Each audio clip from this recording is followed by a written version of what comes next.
Hi everybody, welcome back to the Cat B and Andy B Inspired Connection show. Andy's not here this week, so I've taken the opportunity to grab one of my dear friends, Gill Murray, who is the most amazing food influencer. She's an entrepreneur, food influencer, and she has an incredible photography studio called Violet Photography Studios. She's based in Scotland, but she works internationally. So it's a really great opportunity to get somebody that isn't from the grief background into the studio to talk about their spiritual ingredients for life and to find out a little bit more. So, Gill, without further ado, welcome, my darling. Tell everybody about yourself. Tell them what you do and what your passions are. Hi, Kath. Hi. Thank you so much for having me on your fabulous podcast. Yeah, so I've got a food photography studio up here in Scotland. It's called Violet Kitchen Studios, and I opened it in summer 2018 and pretty much run my food blog from here. So my story here is about seasonal recipes. I create recipes and I showcase them. I also grow my own as much as I can. So that's part of my story. And I love to forage. And I just like to tell my story of life here in the Scottish countryside through food. So, as I said, I've got this lovely kitchen studio and it's fully propped. It's crammed with crockery and cutlery and linens. And when I first opened it in 2018, it was a commercial, I was a commercial food photographer and a stylist. So the studio was set up to accommodate that. But lately, as I said, I now run it just for the sole purpose of my food blog. I just love creating recipes, ones that are seasonal, ones where I can incorporate ingredients that I've grown myself or things that I can forage in the local countryside. And I think that's all really important to getting the food message that I'm trying to get across. And on the side, I'm a big animal lover. So I have my little dog Rosie here in the studio, who's part of my story. I've got 2 cats, I've got 15 chickens, and that's all at the moment. It's growing by the day. But yeah, so that's basically where I am and what I do in a nutshell. Amazing. And that's quite a contrast to when I knew you. You lived in the city, you lived very much a city life. So this departure to the country is quite different. What have been those kind of spiritual awakenings or insights that you've had from that change? Yeah, I mean for sure. When we used to live together as students, we were in the city and I was in a corporate career not long after we left university. So it's definitely a big contrast moving up here. I've been here for 20 years now and I absolutely love it. I've gone from city girl to country girl for sure. It's taken me years really to understand the countryside and nature and following your instincts as seasons move from one to the other. I think in a sort of spiritual sort of realm, one of the things that I always remember with you, Kath, is that we met in London. I think it must have been around autumn 2017, and I hadn't seen you for a while, and we reconnected, and you said I'll give you a reading, and I was like, oh, that would be fabulous. So we sat down, and at the time so the studio that I'm in now, it was a derelict outbuilding, and I had been looking at it for about 6 months, going, this would make a fabulous kitchen studio. I was doing more and more food photography, and I needed a great space. But I kept thinking, every time I looked at it, I was like, oh, it's too much work, and it's the cost and everything, and it just kept putting me off. And when I connected with you that autumn, I was still on the fence in my head. I hadn't really spoken to anyone about it. And one of the things that you picked up in the reading was that I was on the verge of making a change in what I was doing on the work front. And I found that really interesting. And then all of a sudden, the reading just went off in a completely random way. And you brought in my mother-in-law, who sadly I never met. She's in spirit now. And you said to me, I've got your mother-in-law here and she wants me to tell you or tell you what her middle name is. And obviously I knew it, but I know that you didn't. And I thought, no, Kath, you'll never get this. It's far too unusual. It's quite an old-fashioned name. Within seconds, you turned around and you said, it's Violet, isn't it? And I said, it is.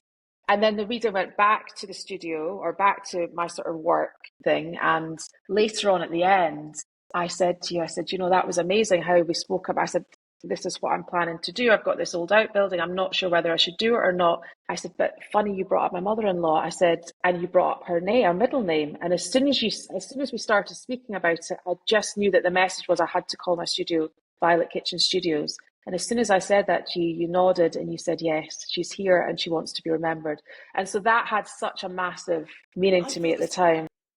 in violet light as well, and you think about photography and light and colours, and we're all in the spiritual realm trying to bring light to the table, aren't we? We're really Yes. trying to the right spiritual ingredients on our plate. And so for me, there was something really beautiful. But what for the viewers, what I kind of share as well is you don't have to have had somebody pass to spirit recently in your life for you to be able to get a spiritual connection with a medium or a psychic. You can get some really lovely confirmations that give you a real sort of nudge in life in the right direction.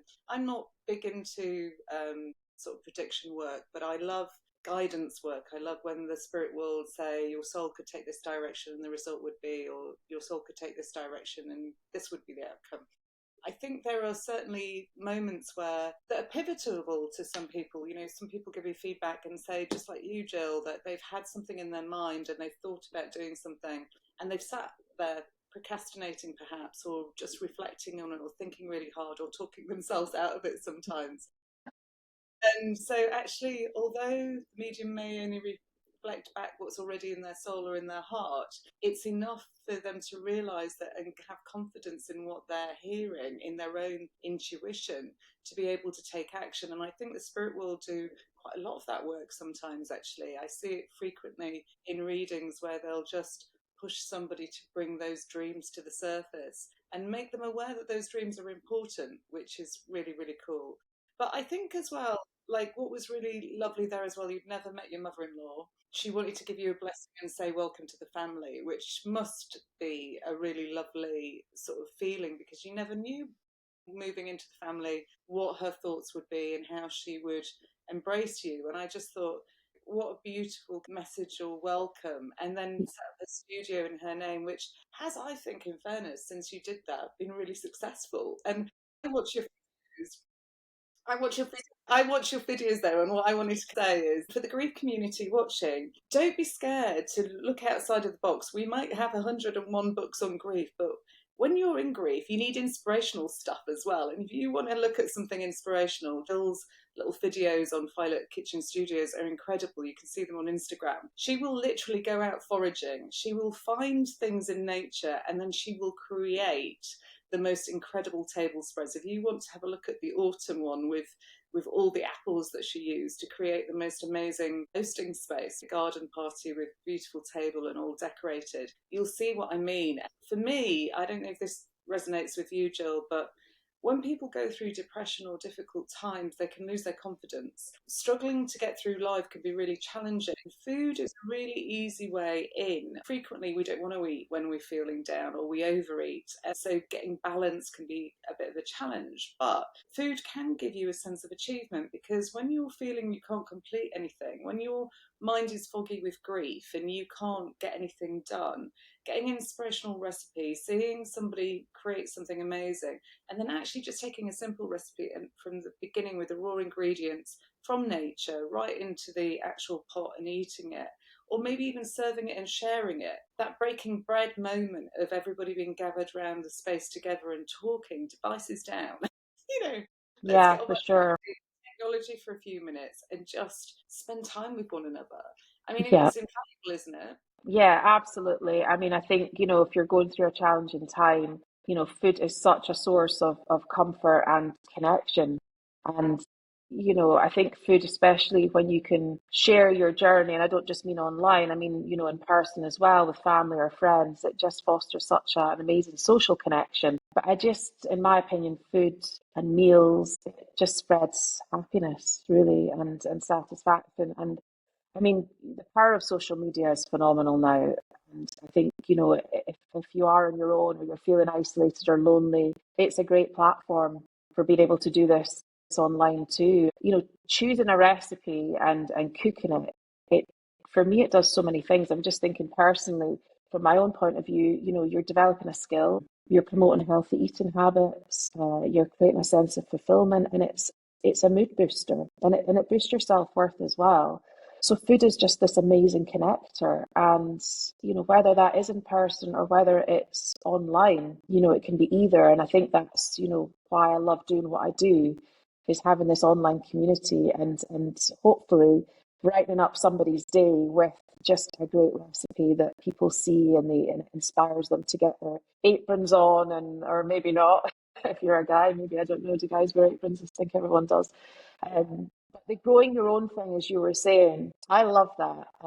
For me, that's a lot to do with, just food choices in terms of what we're eating. I like to know where my food comes from as much as I can, and that's a whole other topic, but we can maybe touch on that. But I think if you can do that too and grow your own, that's amazing. It's not always easy. Some people don't have access to outdoor space. I mean, I'm living in the countryside, but obviously a lot of people live in cities and towns. But you could start with herbs on pots on your windowsill, or some leafy greens in pots in your garden. But if you don't have access to outdoor space, you've got things like allotments now where you can hire spaces, or even these community garden schemes are becoming quite a big thing now as well. They're quite big in London. Yeah, yeah. So I That's, think, that's a really cool inroad for people, actually. And I think there's something about trying to keep care. I'm terrible at watering plants.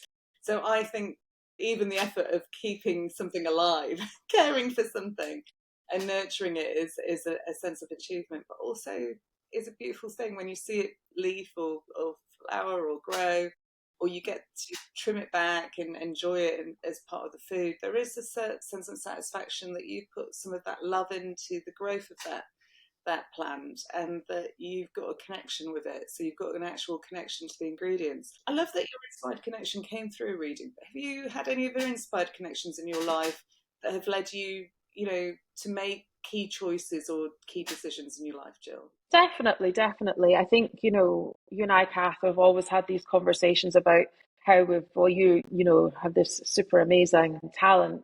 I definitely feel that I am guided by signs in my life, and that comes through things like dreams and music, or it could just be words that I see. I think if you're open to it and you're, connected in that way, or you're open to being connected rather, then you see signs everywhere. And I've was very close to my grandparents, and they were a big loss in my life, but I definitely feel connected to them through symbols and signs that meant something to us, during our life together. And I think when you hit a crossroads in life, or you hit a rough patch, I feel like they are definitely there looking over us, and it's just looking out for the signs that it's them. Yeah. And I'd sort of say for anybody who, we're really fortunate. We've got quite a lovely ancestral line of people around us. But for those of them, people that might have been displaced or had difficulty of challenging family environments, know that you guys and your loved ones or your angels are always there to communicate. There is love to tap into, and you don't have to be lonely, and that's really key about spirit. You can tap into yourself, you can tap into your soul, you can tap into the spirit, and that loving force of nature is all around you, and you can access it in many, many ways. You access it in Absolutely. animals, Jill. You are fanatical about animals. You love them, adore them, but you also rescue chickens. Tell everybody a little bit about, because spirituality for me, we talk about the food chain, everything. I'm not vegetarian, but I do believe in getting the ingredients from, like, free roaming, that animals are treated fairly and well. My grandfather was a farmer. We did organic Hmm. farming as he did organic farming. And so I really do believe that the way that we treat the animals, that we need to give them a good life, and that we need to treat them fairly. How do you feel? Where are you with that, Jill? Yeah, I do. I mean, the whole labeling of foods, whether it's meats or eggs or dairy or any products, to be honest, if we take a sort of bigger approach on it, is that I worry with the day and age that we live in, that there's so much misleading labeling going on. And I think there's a lot of dishonesty in the labeling of food and drink. And it's something I've got a real bee in my bonnet about. You pick up a bar, for example, in a supermarket, and there's health claims like, it's a healthy or it's a natural product, but it's just a high sugar snack. And, people into thinking that they're making healthier choices.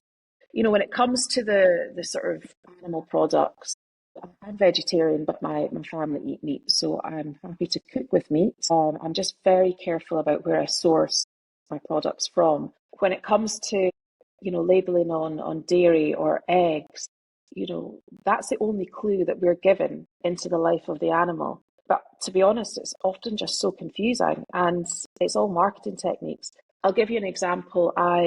Through one thing or another, I got involved in a big British charity this year, that rescues chickens of all things. Half of my chickens are ex-batteries. And what we do in the UK, the farming industry, when it comes to eggs, usually cull their hens at about 18 months, sadly. And that's the kind of peak of where chickens in the farming world will lay, and then it starts to deteriorate after that. So around 18 months, we usually get the nod from farms to say, look, we're going to cull these chickens, so we can step in and say, right, we would like to take 250 chickens, and then we will advertise rehoming days where we can rehome hens to people like ourselves, Kath, who have, well, I'm not sure if you've got any backyard chickens. Not yet. I might convince you Yes, by the I end of this podcast. do. Foxes around here, Jill, and every time. Right. Okay. That's not a good idea then. So yeah, people who like backyard chickens, or small holders anyway, so we'll be home. And on a standard rescue day, we will take the vans from the charity and we'll turn up at the farm first thing. On this one particular day, about a year ago, the vans arrived at the farm, and on arrival to the farm, it became apparent that the chickens were not leading a great life on this farm. They were kept in a sort of, barren, squalid conditions with very little space to move. They're not always as bad as that, but this was a particularly bad situation. And bizarrely, as we were driving in, out reversed two lorries with, I'm not going to say the name of the company, but it was a big supermarket. It's a brand that we would see, everywhere in supermarkets, who label their eggs as, you would think that the chickens were running in fields and they had all this outdoor space. And the point of the story is that it's just misleading labeling. And it's really nothing short of scandalous, to be honest, because we're going in as consumers into the supermarket. We're buying these products. We're looking at the label and going, these chickens have, they must have access to fresh air and grass, and naturally they don't all the time. And you really have to, and I don't know how we get around that. I think the best advice I can give is that you just have to, do your research and try and read the labeling as much as you can. I mean, we're all living busy lives and it's tricky, but it's an issue, it's a problem. Oh, it's really sad, Jill. It's really sad. But you are a beautiful person. You go and rehouse them, so you find them in quite difficult states. And I know you've sent me some photos that I found challenging to look at of some of the chickens on arrival at your house, and then you send me the pictures a few months later, and they look like completely different animals. In fact, They do. You can't recognise them as the original, and they live a very good life with you. So clearly, these hens, after the 18 months that they live in the farms for delivering eggs, they can go on to have a really lovely life. How many years will they live beyond, Jill? I mean, to be honest, a chicken can live, 6 or 7 years. I've known chickens that have gone on to have, longer life expectancies. I think when they're battery chickens or they've come from these kind of farms, they don't start great in life. So I would say maybe 4 to 5 years is a good innings for one of these girls. But, my experience is this 18-month where they, maybe on a commercial basis, that's the industry standards, but I certainly have had tons of eggs for a lot longer than 18 months when I brought my hen girls home. And, they do, you're right, Kath, I do post pictures, especially when I've just rehomed them, and they come in with barely any feathers and they look pale, their combs are down on top of their head. I just feel like, it's like anything in life, isn't it? A little bit of love and a little bit of time and a little bit of sunshine and a little bit of fresh air, and they're back to what they should be, living their best lives. And it's lovely to watch. And they say that a chicken can recognize up to 100 human faces, so they're not all daft. Amazing. But I think that's a good metaphor, though, for life for people as well. Some of us have been bruised, battered, suffered, but we can all come back to life with a bit of love, and that's what we're about, is trying to get people a little bit of love. Absolutely. Spread the love. Spread the love. That's amazing. That's amazing. What inspired you with chickens in particular, Jill? How did you get involved in that? I mean, obviously, I love animals. I love all animals. I think it was a little bit going back to the food thing. I have been on this kind of mission with my own food story over the last decade to try and create the best kind of setup I can here for me and my family in terms of what we eat. And it was on the back of my mind. I had seen online more and more people were starting to rehome chickens in their backyard, whether it was 3 or 5 or whatever. And I thought, I could do this. I actually did think about it for a good year to 18 months before I did it. I'm not someone who jumps into something. I like to take my time and just make sure it's the right thing. It was actually, I was away on holiday. It was January 2020.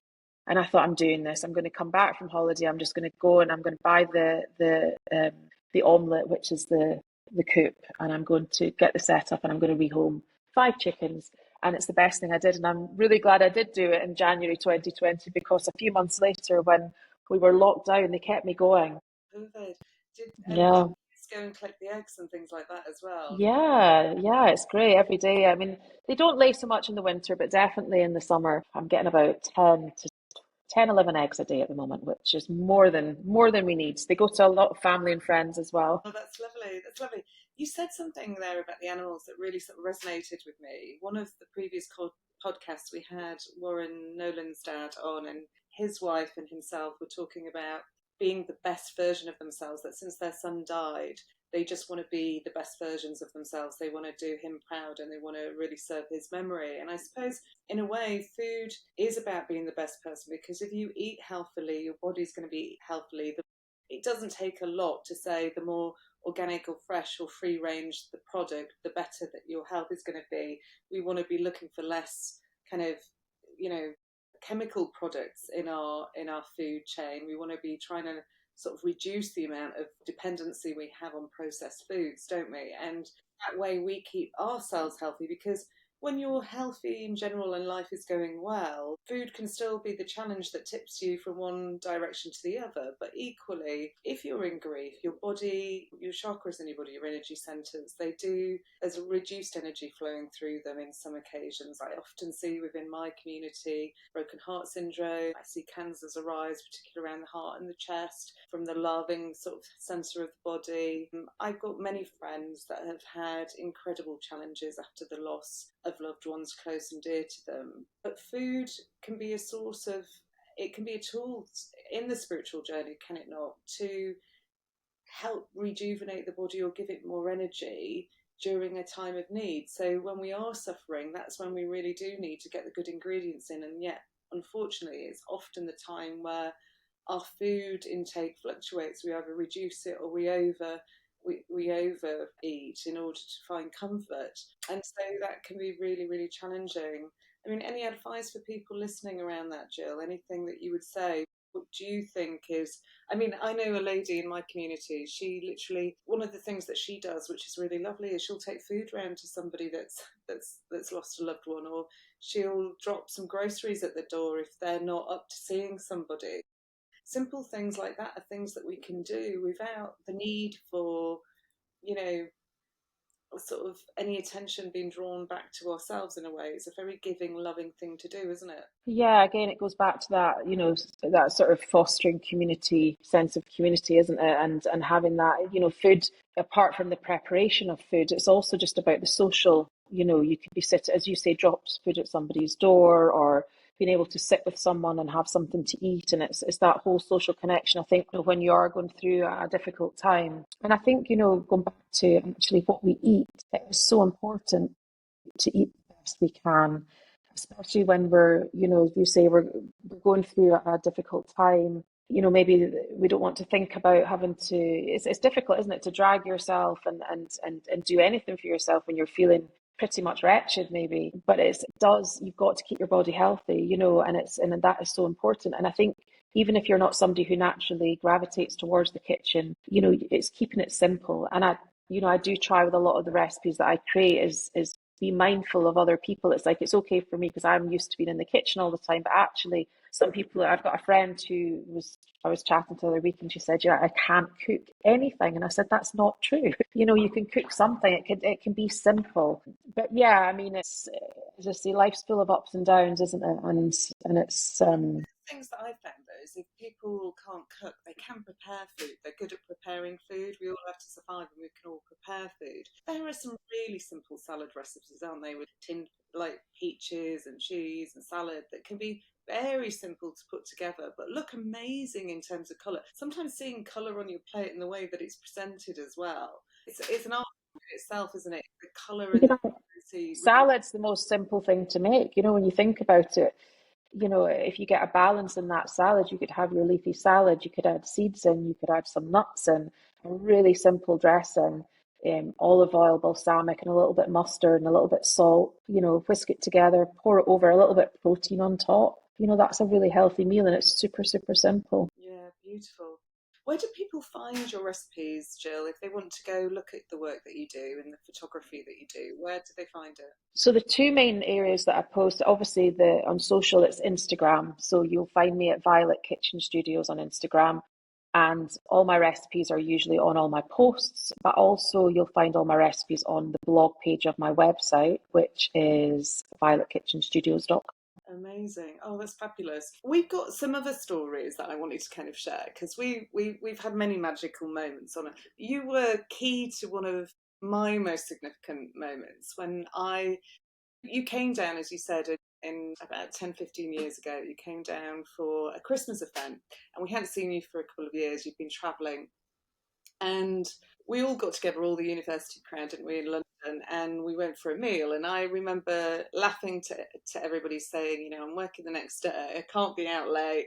Then no parties, and everyone's going to want to go clubbing afterwards or something like that. But we're intent on going home. And as these things happened, one of our crew persuaded us, the party animal of our group, persuaded us that we were going to a house party where she would actually meet her future husband. So we can't deny that house party in any way, shape or form. But something really bizarre happened to me, Joe. I don't know that you came on to the party afterwards, but it was definitely your inspiration of the meal that led me to be there. And I just find these inspired moments really funny, these moments in life that never, I think we had 24 hours notice about the meal because you'd just flown in and you only found out that you were going to stop over in London. And so we all ran to sort of meet up because these moments are rare. And so we grab them when we get the opportunity and to get together and be together. And it is that kind of thing of having a meal and breaking bread. So even if you haven't got the energy to make a meal, sometimes just being around, even if you really feel like you can't talk, just being in the space of people that love you and care about you can be incredibly healing. And the laughter and joy that we have when we all get together, it doesn't matter how long we've seen each other, it's as if it was yesterday when we meet up. But I never forget that one of our crew inspired us, or one of the doctors inspired us to go to this party. And I didn't know anybody at this party other than the people that I was arriving with. And I certainly know that my husband didn't. But the interesting thing here is that my husband had worked in Pimlico, funnily enough, and he made a beeline very confidently to the host and started talking to him. And so that left me kind of hovering around this kind of group of individuals that were all scientists or doctors, and they're talking away. And this one young man stopped the conversation and he started talking about spirituality, and he started to talk in particular about mediumship. And so being in I choose the environments that I'm in very carefully. And although I feel that there is more fusion now happening between science and spirituality, I'm very careful again about labelling, because if I go in as Cat B, people are very warm and welcoming. If I go in as medium Cat B, the room will divide. The person hasn't changed. The only thing that has changed is the label. So I The also, one word. yeah, that's one word that has a history associated to it that makes people's skin crawl sometimes. So what I find really interesting, though, is the power of labeling we're talking about has two sides, doesn't it? It has the actual deception element of what the label is, but also some labels have a history that then change people's perspective about you. And so I'm very careful about the audiences that I'm in, and kind of how I introduce myself in certain audiences. Being the cautious person that I was, not, waiting to find out what the atmosphere was like and what the people were like, I was very generously kind of being myself, but just not putting forward any label. And this young man turned and looked right at me, Jill, and he said, "You're late. You're late. You were supposed to be here half an hour ago." And I thought, this is either the worst chat line I've ever heard, or there is something crazy going on. So I looked at him and I sort of laughed at the beginning and said, "Just so you know, that is my husband stood over there with the host. And I am married." And he said, No, you're a medium. And he said, "You were supposed to be here half an hour ago." And I said, "I am, but how do you know?" And he said, "There was a light above your head when you walked in the room. I was aware that I needed to speak to you." And the whole atmosphere in the room changed. And he said, "I've been waiting for you. I was told to come here tonight to meet somebody."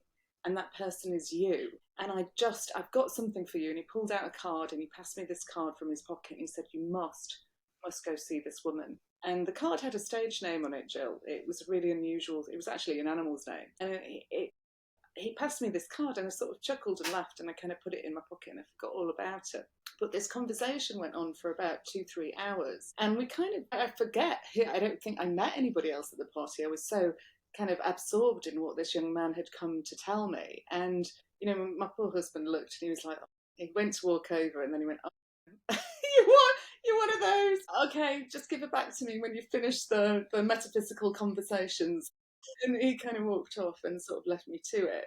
It kind of, you know, and bless my husband, he's an amazing networker, and so he just worked the room his own way and kind of was quite happy as long as he knew I wasn't in trouble. But it is these little moments, these kind of sliding door moments, if you will. What I found really impressive is that boy had gone to that party for that pure instinct, but also that he could recognise it. And I kept changing the subject, trying to go back to science and debate their subject matters, and he kept pulling the conversation back. Maybe taught me really at that stage, 15, 20 years ago, to have a bit more confidence and kind of hold my own and to listen and mix the conversation between spirituality, because I think the fusion that is happening now or starting to happen is really important. The more we align the divine feminine with the divine masculine, and we realise that both have its work. I worked in corporate buying for a long time, like you worked in the corporate world as well.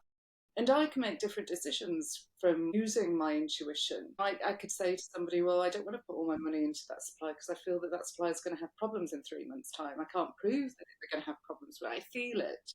And so I would find just naturally that my honed intuition and those skills don't just serve me in mediumship, they serve me in life to make better, more informed decisions, to create opportunities that can change the direction and financial direction of the business, as well as create a healthy work environment. I could often tell when I remember once, and this true story, one of my team was saying, oh, I really want to train this young lady that sat with me, and I was like, oh, listen, put more time over here because that young lady is going to move to Hong Kong in 6 months' time. Things would fall out of my mouth. I wouldn't think, and then I'd be like, gosh, now I've got to explain, how do I know she's going to move to Hong Kong? And be back talking myself, trying to hide the fact, oh, I just don't know. I had this kind of gut instinct, or, buying's all about gut instinct, isn't it? Fashion industry is about gut instinct. But when you're creative, whether it's photography or fashion, you build this sort of leaning toward creative thing. You get a feel for the seasons, like you get in food, I get a feel in fashion for all that yellow that's in the summer palette is going to change to this shade in winter, and you just automatically start to feel your way, and that feeling is part of that divine feminine, that intuitiveness. The masculine side is the logical, the rational, the structured side.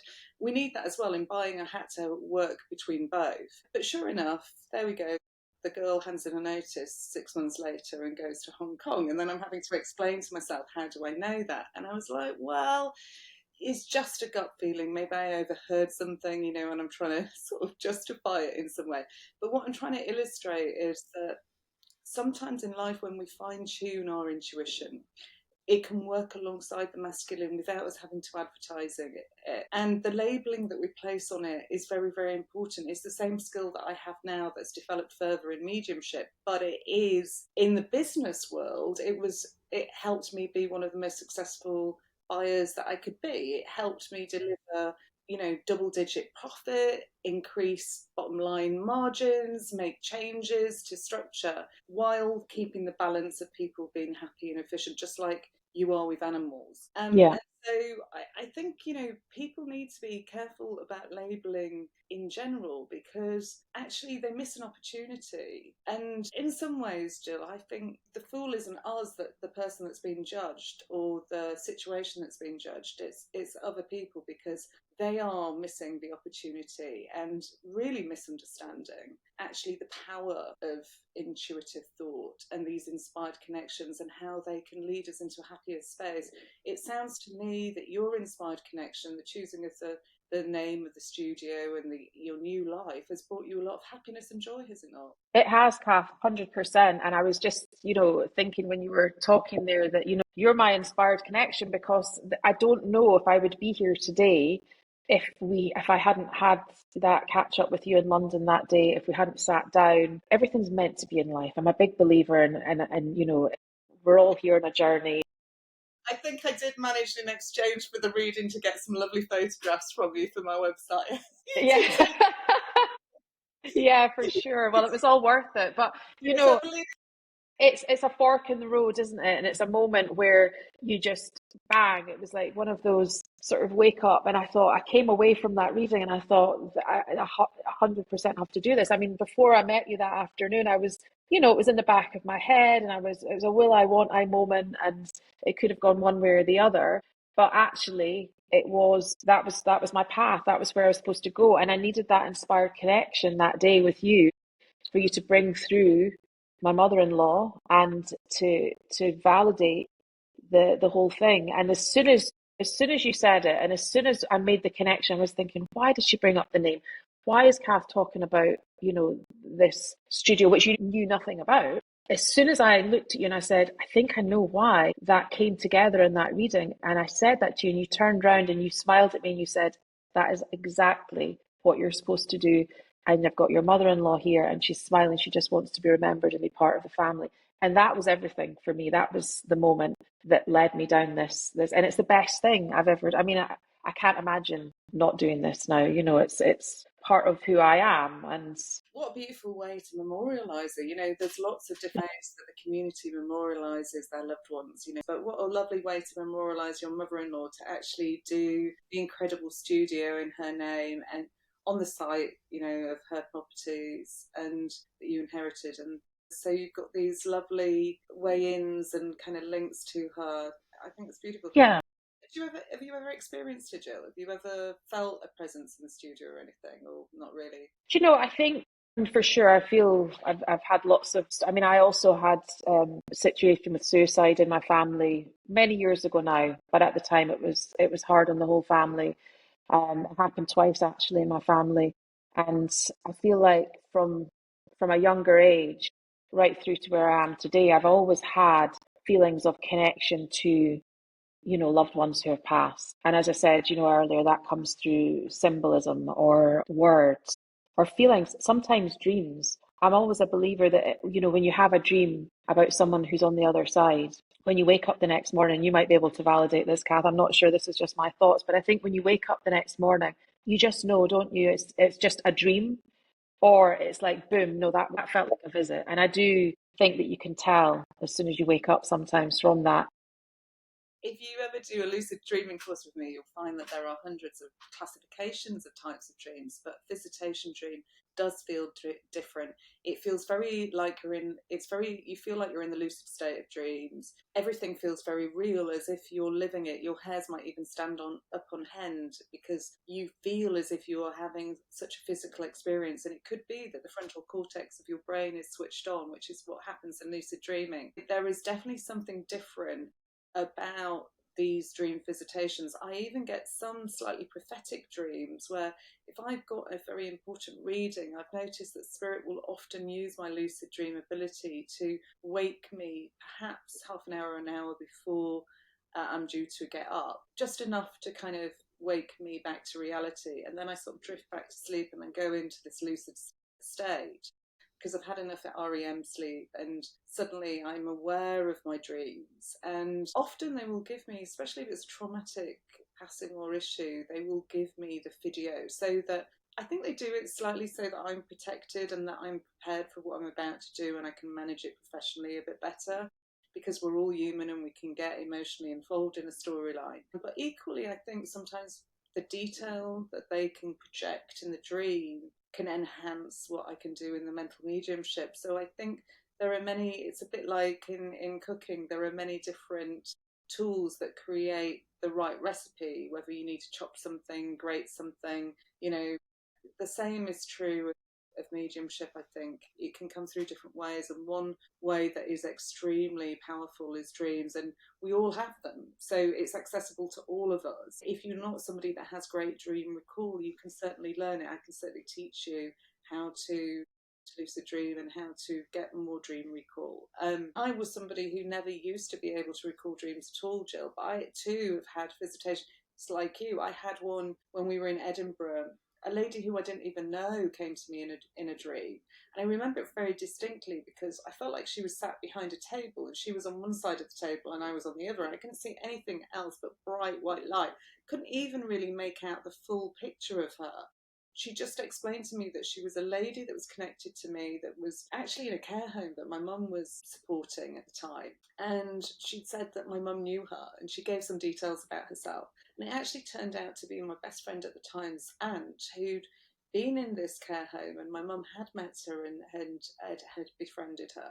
And what was kind of very incredible was she'd just come to say that she'd passed. She'd suffered with multiple sclerosis, and her body had deteriorated over time, and she just wanted to let everybody know that she was fine. Yeah, I didn't even know her, but I just was asked and called on to pass on the message, and I just happened to mention it to my mum, and then my mum was like, oh, that's a little bit strange. I know who that is. And then she explained the connection with my friend, and I was like, wow, I didn't even know my Wow. friend was in this care home. So evidently these things check out. When it's a visitation dream, they do. And some people in the grief community just experience a hug or a love, or energetically they feel different when they wake up. Dreams can have a profound effect if they're a visitation dream. It feels so real. I was watching actually last night the words of an actor talking about a dream that he had that had profoundly touched him.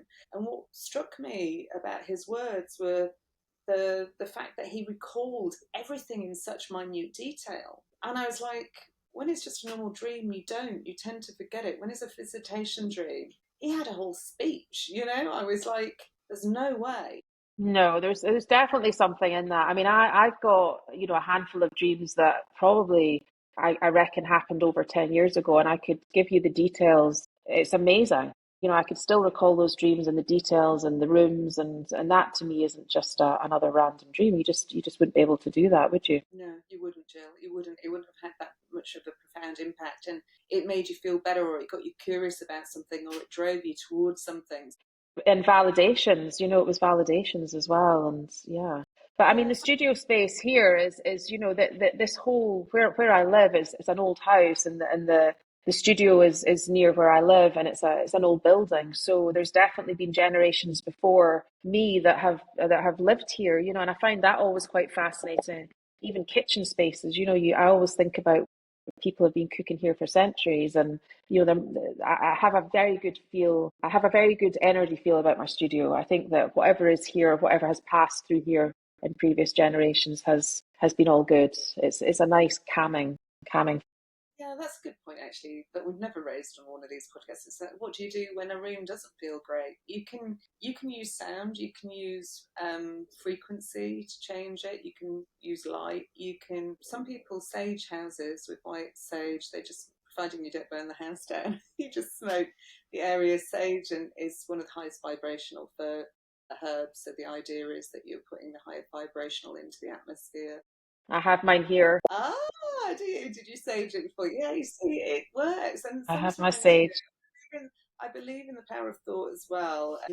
And so I think it's not just the actual ceremony of actually doing something like that, which is kind of like giving the house a blessing. You can give the house a blessing. You can raise the vibration in many ways. You can bring many light workers into a house. I've been in conferences before where many light workers have been in the same location, and the atmosphere goes up immensely. Well, I actually use my sage. I burn it to bring in each new season. I read online somewhere that the Red Indians used to do that back in the day. So that's my bit of fun here with my sage. So you welcome in the seasons and the changing of the seasons. How lovely. And of course, actually, I did hear, you might be able to tell me whether this is true or not, but I did hear that actually when you eat seasonal food that is right within that season, it has a powerful effect on your body or your immune system or the nutrient absorption. Do you believe that or not? Oh, I really 100% believe that. Yeah, for sure. I mean, I only eat seasonally now. My grandfather was a great one for believe. He was a big believer in just eat within the seasons. But no, definitely. I think there's a lot of merit One in of my that. husband's one of my husband's friends is a real foodie, and he has a real bee in his bonnet about it. Has to be the thing. Has to be the so if they come for dinner, we always make more of an effort there. It's like seasonal product to kind of make sure that it maps with the changing of the seasons. Same with fashion, isn't it? It's like you change the colours and So we prepare for these movements in nature, and we have to understand that we also have to prepare for these seasons inside ourselves when we're Absolutely. going through these kind of emotions. What a lovely place to perhaps end it. Jill, it's been an absolute pleasure to speak to you. I have loved it, and I'm It's smiling been to have great. and to see us go full circle. And I look forward to seeing you in the near future again. And you might be coming on one of the retreats. We should say that Jill's Yes, I would love to do that. checking her diary to see if she can come and do some foraging and table prep and food delivery for us. And we are going to get some chefs in to help us with catering, but Jill's going to do some of the fancy stuff that makes us happy. Sounds wonderful. I would love to be involved in that. That sounds great fun. Show everybody how this holistic ability and skills that she has can really make you feel the joy in life and really appreciate everything that's around you, which is, if we have nothing around us, we've got nature around us that we can forage and we can borrow from, and we can share that joy that is part of that connection. So thank you very much, Jill. It's lovely to see you. Take care. Wishing you well. Thank you, Kath. Take care. Bye.